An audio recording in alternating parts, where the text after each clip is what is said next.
Bom dia a todos.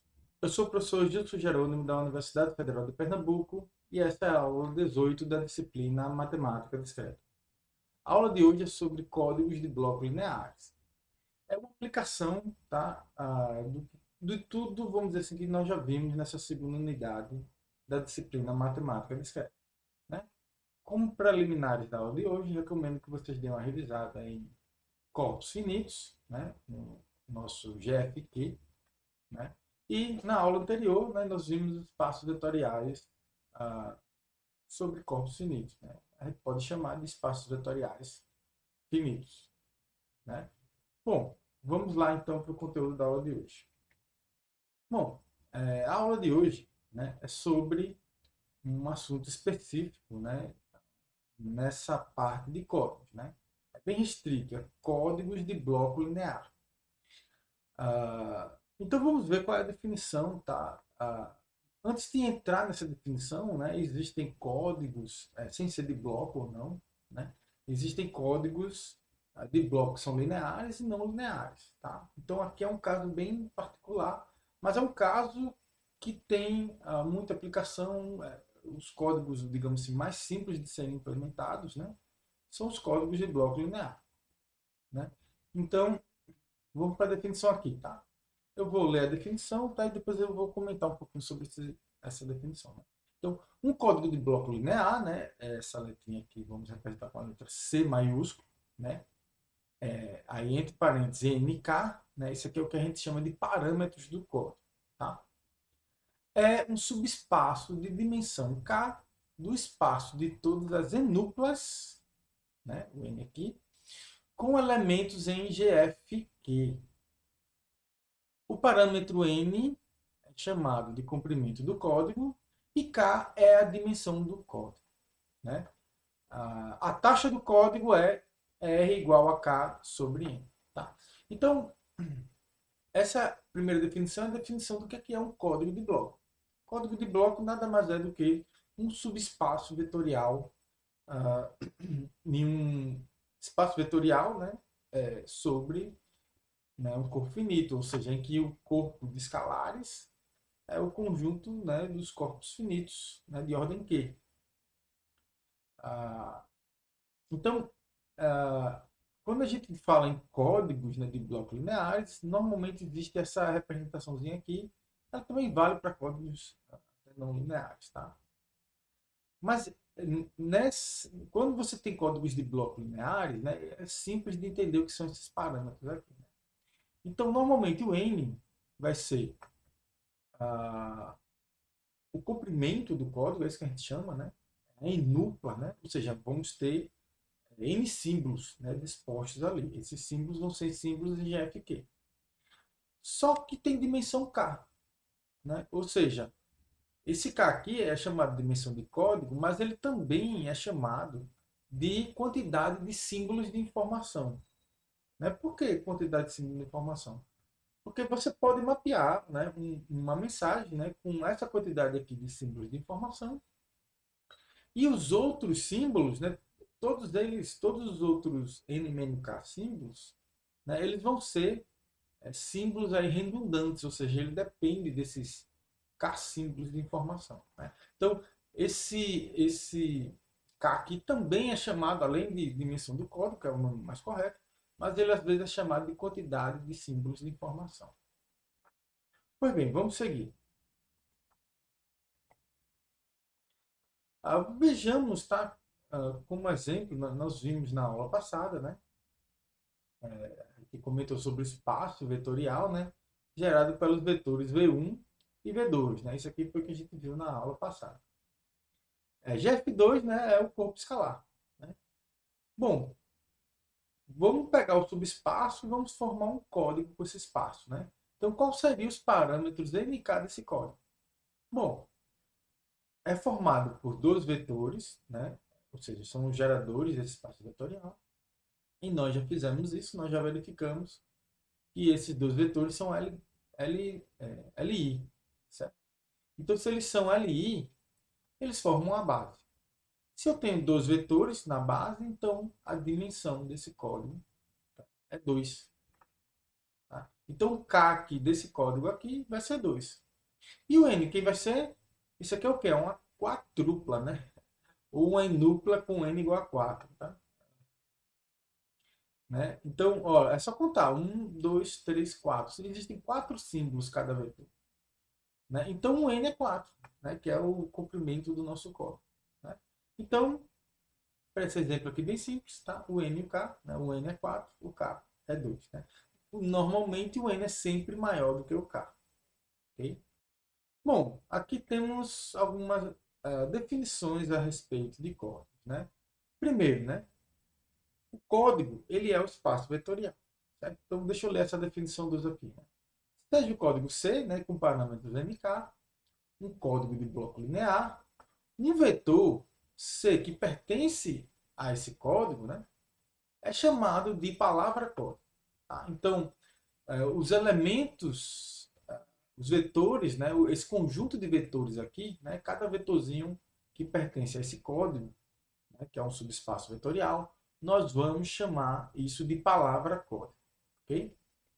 Bom, ok? Agora vem a definição 3, né, que é a respeito do codificador. Né? Então, seja um código C, né, com parâmetros MK, um codificador para C mapeia um vetor M, né, que é também chamado muitas vezes de vetor de mensagem. Né? Esse vetor aqui de mensagens, né, como a dimensão é K, né, e lembra-se que eu falei que K é a quantidade de símbolos de informação. Né? Então, esse vetor M ele é uma K-upla. Né? Ou seja, ele vai ter K posições, né, de informação. Ah, né? Ó, esse vetorzinho M é chamado de mensagem, né? Ou vetor mensagem. Tá? Então, voltando aqui, né? Desculpa. Então, seja C um código, né? Com parâmetro MK, um codificador C, é um codificador para C, né? Mapeia um vetor M, que é uma K-upla, né? Esse vetor M é chamado de mensagem. Então, ele mapeia, né, esse vetor M em uma palavra código C, né? Que é uma enupla. Tá? Então, um mapeamento. Basicamente, um codificador é um mapeamento. Tá? Ele vai transformar essa mensagenzinha numa palavra código. Tá? Esse mapeamento ele pode ser feito de várias maneiras. Você pode fazer uma tabela. Né? Então, esse mapeamento, inclusive, ele pode ser feito de forma aleatória. Como existem, a gente já comentou isso, né? Q elevado a K diferentes palavras códigos, existe aí Q elevado a K fatorial codificadores diferentes. Tá? Mas vamos estar interessados em uma classe específica de codificadores, que são os codificadores lineares.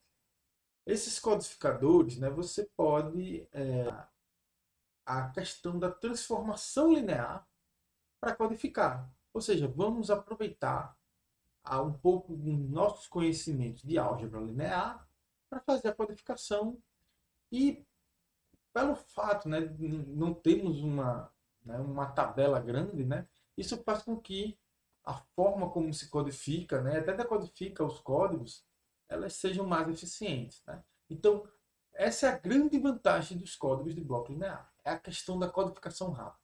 E vamos ver isso.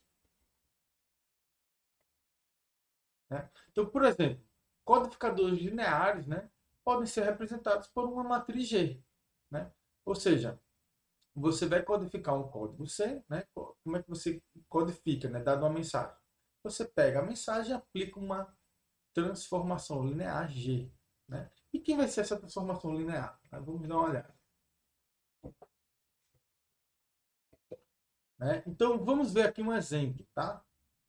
O código C, formado pela combinação linear dos vetores V1 e V2, pode ser codificado por... Então, ó, eu vou pegar um vetorzinho que está aqui em cima, peguei o segundo vetor que tem aqui embaixo, numa matriz, tá vendo?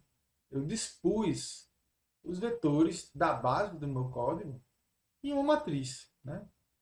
Ah, professor, eu podia ter botado essa linha aqui em cima, eu podia ter trocado a de cima para a de baixo? Pode, né? Quando você faz isso, você vai ter um codificador diferente, né? Mas não importa, né? Dado M, o seu resultado vai ser uma combinação linear, né? Dessas duas linhas aqui, né?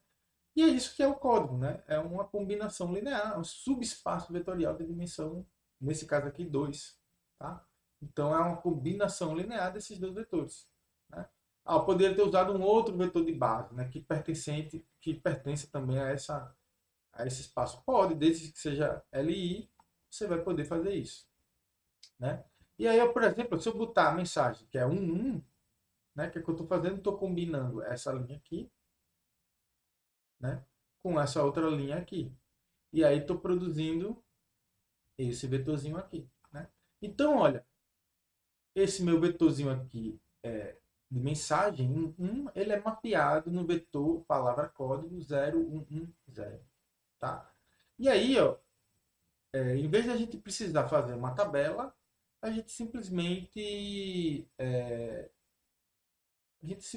armazena essa matriz G. Você pode pensar, professor, mas uma tabela não seria bem mais simples? Porque não teria que fazer uma transformação linear. Nesse caso aqui, poderia ser tão simples quanto. Né? Por quê? Porque se a dimensão é 2 e você tem dois símbolos, né, que é o 0 e 1, você tem 2 elevado a 2 seriam 4 vetores diferentes. Né? Então, fazer uma tabela com 4 vetores é uma coisa bem simples. Mas, no geral, você pode ter códigos de dimensão, por exemplo, 50, que é muito comum, e comprimento 100. Né? Mesmo que seja em binário, né, você vai ter 2 elevado a 50 vetores diferentes. Então, imagine uma tabela 2 elevado a 50, né, para você organizar. Né? E depois você vai ter que decodificar também. Né? Então, né, você vai ter que fazer uma busca ali para procurar em que posição está na tabela o seu vetor. Né? Então, começa a ficar muito complicado. Mas quando você tem uma matriz que é simplesmente uma transformação linear, né, veja que 2 elevado a k é exponencial. Certo? Quando k aumenta, esse valor aumenta exponencialmente. Porém, o tamanho dessa matriz aqui, ó, é sempre k por n. Né? Então, o tamanho dessa matriz ela não aumenta exponencialmente com k. E aí, você fazer essa transformação linear é muito mais simples do que você fazer um mapeamento aqui não linear. Ok? Bom, vamos seguir então o assunto. Bom, pessoal, agora, né, vamos ver mais outras duas definições importantes, né, de códigos de bloco linear. O peso de Hamming, né? Normalmente a gente calcula o peso de Hamming, né, de uma palavra código, né, mas pode ser, na verdade, qualquer núcleo, né, de uma núcleo qualquer. Vamos ver aqui a definição, né, número 4. O peso de Hamming, né, WH, né, de uma palavra código, né, claro, pode ser, na verdade, qualquer núcleo, não precisa ser palavra código, é o número de componentes não zero desse vetor. Tá? Então, você vai ter um vetor, né? Pega todos os componentes diferentes de zero, vê quantos existem, isso é o peso de Hamming. Tá? Então, é bem simples. Né? Já já vamos ver um exemplo. A definição 5 é distância de Hamming entre as palavras código. Tá? Bom, a definição 5, né, ela é sobre a distância de Hamming. O que é uma distância de Hamming? Então, vou ler aqui a definição. A distância de Hamming entre as palavras códigos C1 e C2, denotada por, vamos repetir assim, DHC1, C2, é definida por isso aqui, peso de Hamming de C1 menos C2. Tá? E o que na verdade é isso? Né? Isso aqui, se você for ver, é a quantidade de símbolos que são diferentes entre os vetores. Tá? Lembrando que aqui eu coloquei, né, que você pode calcular o peso de Hamming de uma palavra código e calcular distâncias de Hamming entre palavras códigos. Mas na verdade você pode calcular o peso de Hamming para qualquer vetor. Tá? E também você pode calcular distâncias de Hamming entre quaisquer vetores, né, entre quaisquer enúplas. Né? Não precisa nem ser, nenhum dos dois, inclusive, precisa ser palavra código. Tá? Bom, vamos ver então um exemplo aqui, tá? Para ver se fica simples. Então, nesse exemplo aqui, né, temos dois vetores, né? Vamos pegar inclusive aqueles vetores lá, né, que nós já falamos aqui, né?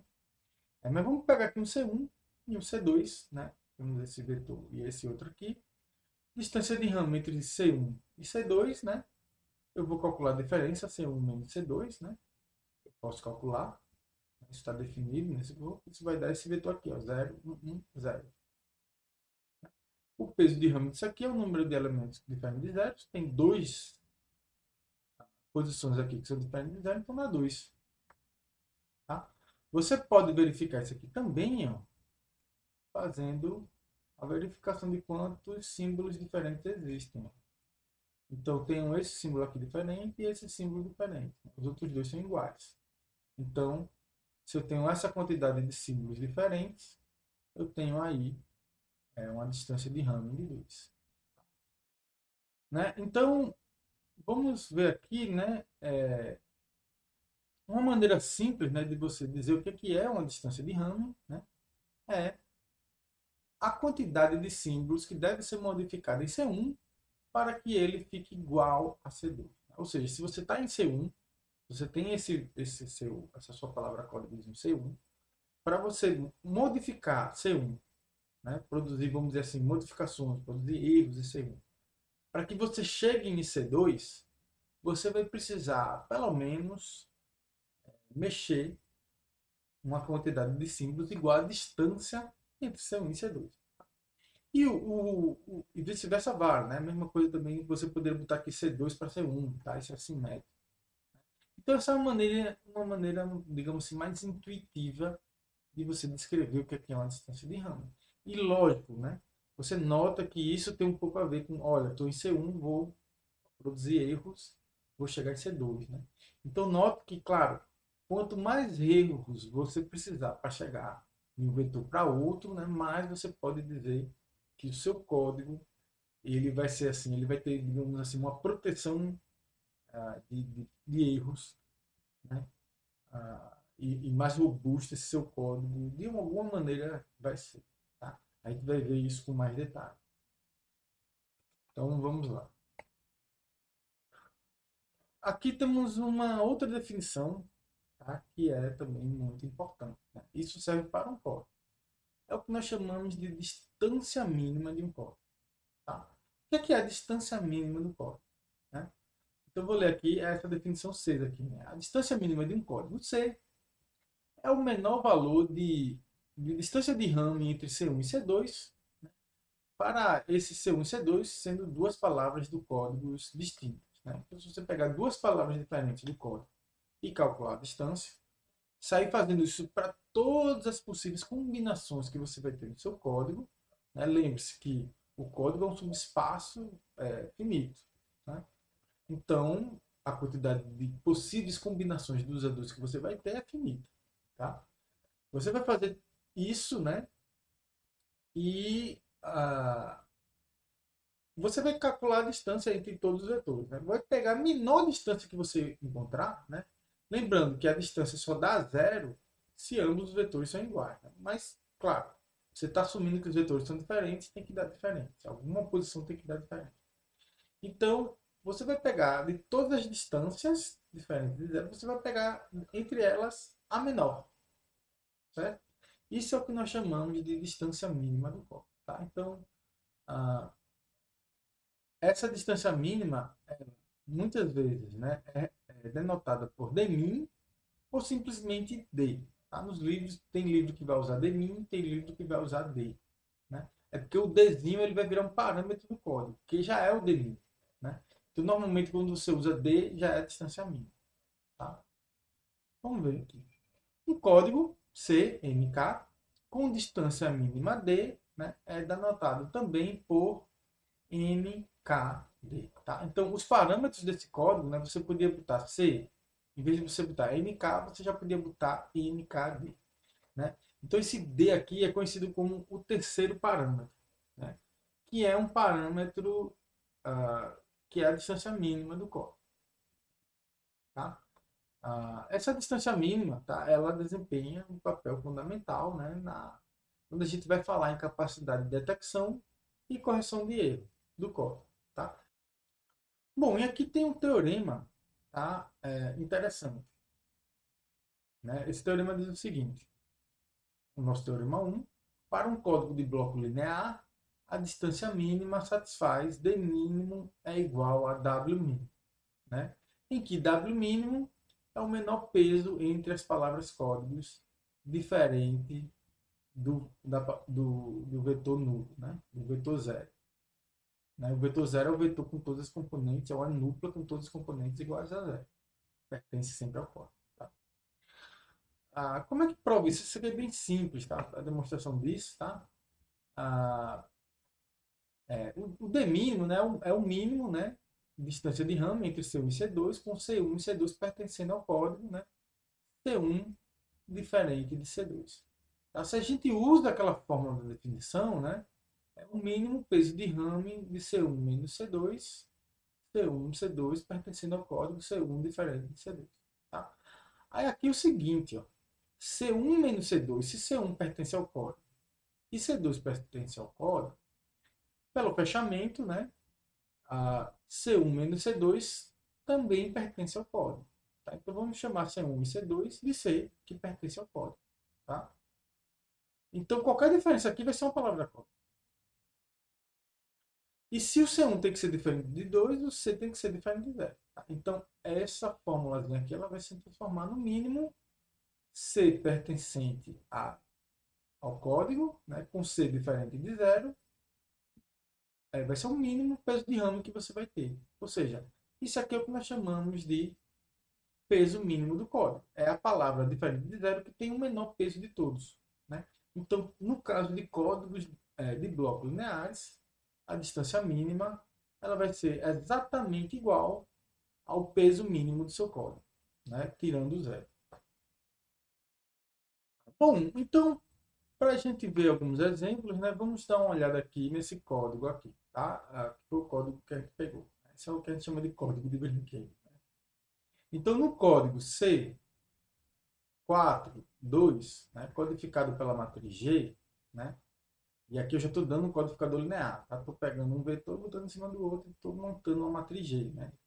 Então, você tem que qualquer palavra código, você monta é C igual a MG. Tá? Então, já temos um codificador.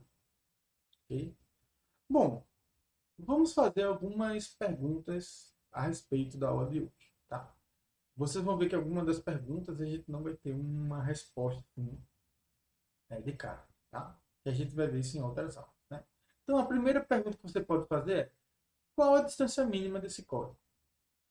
Tá? Uma segunda pergunta que você pode fazer é: como verificar se uma quadrupla, né? se um vetor é com 4 símbolos de zeros e uns, que ele pertence ao seu código? Né? Como é que eu posso fazer isso? E a terceira pergunta é: como obter a mensagem que foi enviada, né, a partir de C?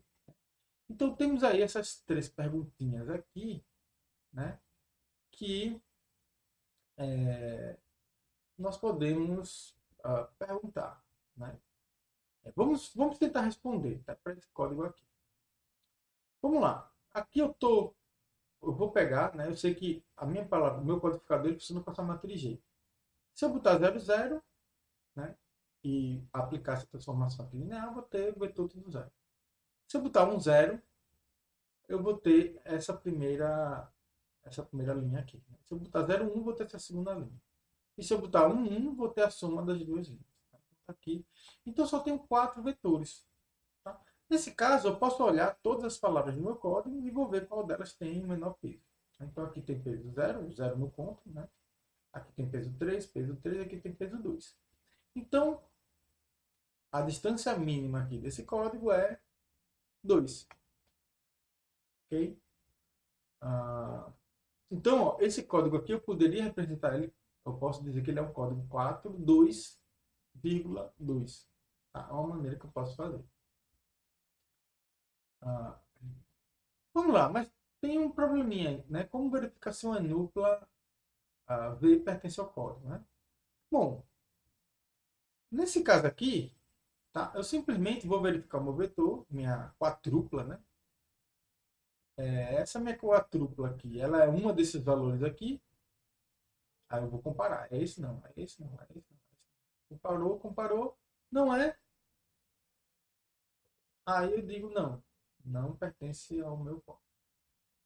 né? Só que a quantidade de vetores é dada por Q elevado a K. Então você tem Q elevado a K palavras distintas, né? Então pega o exemplo, né? Que é um exemplo até modesto, tá? Um K igual a 50 e um N igual a 100. Com Q igual a 2, né? Bota o Q o menorzinho possível, né? Então, o Q é 2 elevado a 50, né? Se você fizer aí na sua calculadora, né? Deixa eu tentar fazer aqui nessa calculadora. Só para ver se ela calcula. Aqui, 2 elevado a 50. Então, olha o número que dá. 1, 2, 3, 4, 5, 6, 7, 8, 9, 10, 11, 12, 13, 14, 15. Dá um número com 15 casas decimais. E aí imagine, para cada uma dessas você sair comparando, para ver se o seu vetorzinho é. Tá?